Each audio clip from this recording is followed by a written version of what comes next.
Assalamualaikum warahmatullahi wabarakatuh. Kembali lagi dengan saya di channel Skripsi Bisa. Bagi yang belum subscribe channel ini, silahkan di subscribe terlebih dahulu agar kalian bisa mendapatkan video-video terupdate yang ini akan bermanfaat sekali bagi kalian, khususnya bagi mahasiswa. Oke, di video kali ini kita akan berdiskusi mengenai software atau aplikasi yang sering sekali digunakan oleh mahasiswa ataupun umum ya dalam pengolahan data statistika.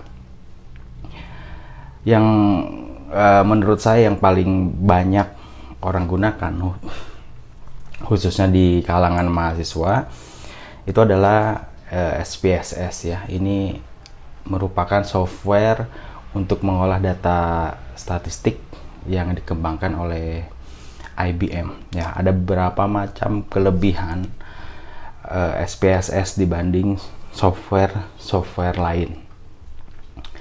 Sebetulnya tidak hanya SPSS yang bisa digunakan oleh mahasiswa, khususnya untuk pengolahan data statistika atau misalnya untuk keperluan penelitian. Banyak software yang bisa digunakan selain SPSS, itu ada eViews ya, ada Minitab. Bahkan kalau misalnya kita hanya menggunakan alat bantu seperti Excel saja itu bisa ya. Jadi kita tidak perlu terpaku dengan SPSS. Pengolahan data statistika harus menggunakan SPSS. Nah, jangan terpaku kepada hal tersebut karena software itu hanya merupakan alat bantu yang masing-masing ini tergantung kepada user atau pengguna itu sendiri. Sangat percuma kalau misalnya user mempunyai software SPSS namun tidak mengerti dasar-dasar statistik. Nah, tentu dalam penggunaan software ya apapun itu perlu ditunjang dengan pengetahuan basic mengenai statistika ya, sehingga kita bisa memaksimalkan alat bantu berupa software itu termasuk SPSS.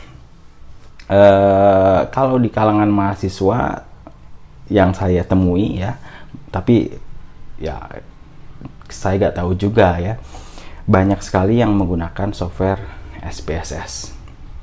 Nah, perlu diketahui memang ada beberapa hal yang tidak relevan kalau misalnya kita menggunakan software SPSS. Ada beberapa kekurangan yang ada dalam SPSS. Di dalam SPSS ini belum bisa membedakan data berdasarkan runtut waktu. Nah, jadi di dalam SPSS kelemahannya itu, kalau misalnya kita mempunyai data time series ataupun data panel, ini kurang relevan kalau kita menggunakan SPSS. Kalau misalnya kita gunakan data panel, SPSS tidak bisa mengenerate model random effect dan fixed effect ya. Data panel dalam hasil olahan SPSS ini hanya akan menjadi satu model, yaitu common effect ya, common model. Nah, ini yang menjadi kelemahan dalam SPSS. Data atau tipe data ini belum bisa di-identify berdasarkan runtut waktu. Kalau misalnya berdasarkan tingkatan sih sudah ada ya. Kalau teman-teman lihat saat membuat satu variabel itu akan dilihat apakah data itu nominal, ordinal ataupun interval. Nah, itu SPSS sudah sediakan itu. Namun kalau secara runtut waktu ini belum bisa membedakan di dalam SPSS ini.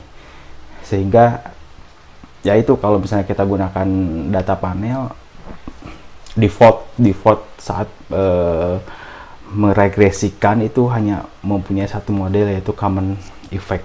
Kalau misalnya mengenerate ke model random effect ataupun fixed effect itu belum bisa. Nah, di software lain ada, di eViews itu udah bisa membedakan jenis data berdasarkan runtut waktu ya.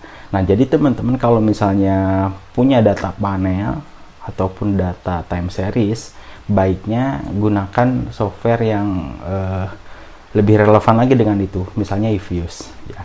Bukan berarti tidak bisa, namun di dalam SPSS ini kurang relevan aja, sehingga hasilnya bisa saja menjadi kurang maksimal. Namun seperti itu tentu Kalau kita gunakan data lain, ya entah itu cross section ataupun data lainnya, itu masih relevan dan masih sangat bagus sekali SPSS ini. Di dalam mengolah data statistika, memang tampilan SPSS ini menurut saya lebih bagus ya, secara tampilan, secara menu, user friendly. Itu saya lebih senang di SPSS dan lebih mudah ya, lebih mudah. Namun tetap kita harus mempunyai basic statistika ya, minimal pengetahuan mengenai data, terus pengolahan data untuk jenis data, misalnya misalnya nominal, ordinal, atau interval itu seperti apa. Di SPSS sudah lengkap sekali.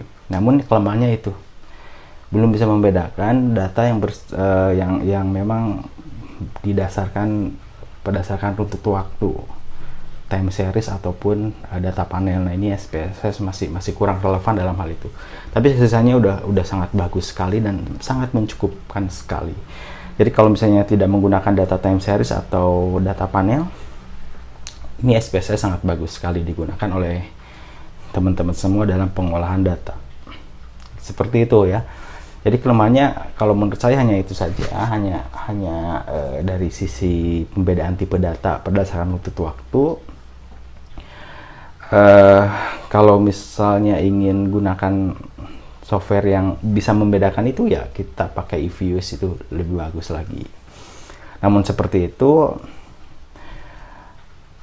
semua software atau alat bantu pengolahan data statistik, pengguna atau user itu harus mempunyai basic minimal ngerti apa itu data, ngerti bagaimana cara mengolah data, bagaimana kita memperlakukan data, sehingga analisis yang kita gunakan dengan menggunakan alat bantu, entah itu pakai Excel, entah itu pakai SPSS ataupun eViews dan lain sebagainya, kita bisa menggunakan metode atau analisis yang tepat untuk data kita. Itu saja ya diskusi kali ini. Yang jelas, apapun softwarenya itu sangat membantu sekali teman-teman ya, bagi teman-teman semua. Namun kalau misalnya teman-teman mempunyai data yang berdasarkan time series ataupun panel, baiknya gunakan eViews. Saran saya gunakan eViews. Selain itu, SPSS masih sangat bagus sekali. Itu saja, mudah-mudahan bermanfaat diskusi kali ini. Tetap semangat, tetap jaga kesehatan. Mudah-mudahan penelitian teman-teman dilancarkan, skripsi teman-teman semua pun dilancarkan, sehingga bisa lulus tepat waktu. Terima kasih. Assalamualaikum warahmatullahi wabarakatuh.